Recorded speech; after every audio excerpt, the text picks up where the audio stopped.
নরসিংদী সদর ও মাধবদী পৌরসভা সংলগ্ন স্থানে ৯০৩ কোটি টাকা খরচে পুনঃ খনন করা পুরাতন ব্রহ্মপুত্র নদ আবারও দখলের অভিযোগ উঠেছে একটি স্বার্থান্বেষী মহলের বিরুদ্ধে। সরেজমিনে দেখা যায় যে মাধবদী পৌরসভার সোনার বাংলা এলাকা সংলগ্ন পুরাতন ব্রহ্মপুত্র নদের উপর গড়ে উঠেছে কয়েকশো অবৈধ দোকান। স্থানীয় সূত্রে জানা গেছে যে রাজনৈতিক প্রভাবশালী এবং আসন্ন পৌরসভা নির্বাচনের এক মেয়র পদপ্রার্থী পরিচয়ধারী নেতার ইন্ধনে এসব দোকান বসানো হয়েছে। এককালীন ও মাসিক চাঁদার বিনিময়ে এসব অবৈধ স্থাপনা গড়ে তোলার সুযোগ দেওয়া হচ্ছে। এর আগে মাধবদী চালপট্টি সংলগ্ন নদীটির দখল করে তৈরি করা হয়েছিল একাধিক অবৈধ স্থাপনা।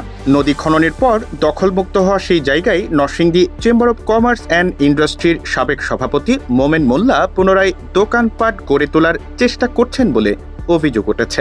স্থানীয়দের দাবি, প্রশাসন ও গণমাধ্যমকে প্রভাবিত করতে তিনি বিপুল অঙ্কের অর্থ খরচের প্রতিশ্রুতি দিয়েছেন। এমনকি তিনি দখল সংক্রান্ত বিষয়ে প্রকাশ্যে গণমাধ্যমে বক্তব্য দিয়েছেন।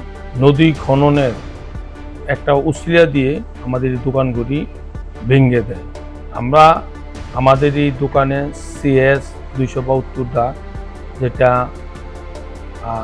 এসে তো এবং RSA আমাদের এবং আমরা আমাদের নামে প্রত্যেকের নামে আমার যেহেতু আমার সম্পত্তিটা হলো আমার পৈতৃক সম্পত্তি।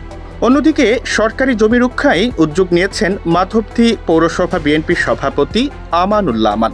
দলীয় নেতা কর্মীদের সাথে নিয়ে তিনি ভূমিদস্যুদের বিরুদ্ধে অবস্থান নিয়েছেন এবং সরকারি জমি পুনরুদ্ধারে প্রশাসনকে সহযোগিতার আশ্বাস দিয়েছেন। এ কারণে তাকে প্রাণনাশের হুমকি দেওয়া হচ্ছে বলেও জানা গেছে। বিভিন্নভাবে আমাকে হুমকি দিচ্ছে এবং আমার জীবনমান আস্তে আস্তে থেমে যাচ্ছে। এই ভয়ে আমি সরকারের সাহায্য চাই। আমি অন্যায়ের প্রতিবাদ করব। যদি আমার মৃত্যু এই পথে হয়, আমি ইনশাল্লাহ আমি হাসি মুখে এই মৃত্যুকে বরণ করে নিব।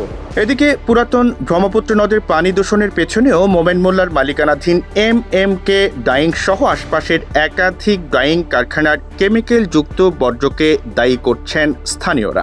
এই দূষণের পাশাপাশি রাজনৈতিক ও আর্থিক প্রভাব খাটিয়ে পুনরায় সরকারি সম্পত্তি দখলের পাই তারা চালাচ্ছে চক্রটি। পানি উন্নয়ন বোর্ডের তথ্যমতে 2018 সালের এপ্রিলে আড়িয়ালখা, হাড়িদোয়া, মেঘনা ও পুরাতন ব্রহ্মপুত্র সহ 6টি নদী পুনঃখননে 903 কোটি টাকার প্রকল্প গ্রহণ করা হয়। 2023 সালের জুনে সমাপ্ত হওয়া এই প্রকল্পের মূল উদ্দেশ্য ছিল নাব্যতা ফিরিয়ে আনা, পরিবেশ রক্ষা এবং সেচ সুবিধা বৃদ্ধি করা। তবে প্রভাবশালী ও ভূমিদস্যুদের আগ্রাসনে কোটি টাকার এই উন্নয়ন প্রকল্প এখন পুরোপুরি ভেস্তে যেতে বসেছে। কোটি কোটি টাকা ব্যয়ের পরও যদি নদী অবৈধ দখল ও বর্জ্যে ঢেকে যায়, তবে এই দায় আসলে কার? মাধবদীর ঐতিহ্যবাহী পুরাতন ব্রহ্মপুত্র নদকে রক্ষা করতে প্রশাসন কি ভূমিদস্যুদের বিরুদ্ধে কঠোর ব্যবস্থা নেবে, নাকি ক্ষমতার দাপটেই বিলীন হয়ে যাবে এই নদ? রনক হাসান, ভিশন 24, ঢাকা।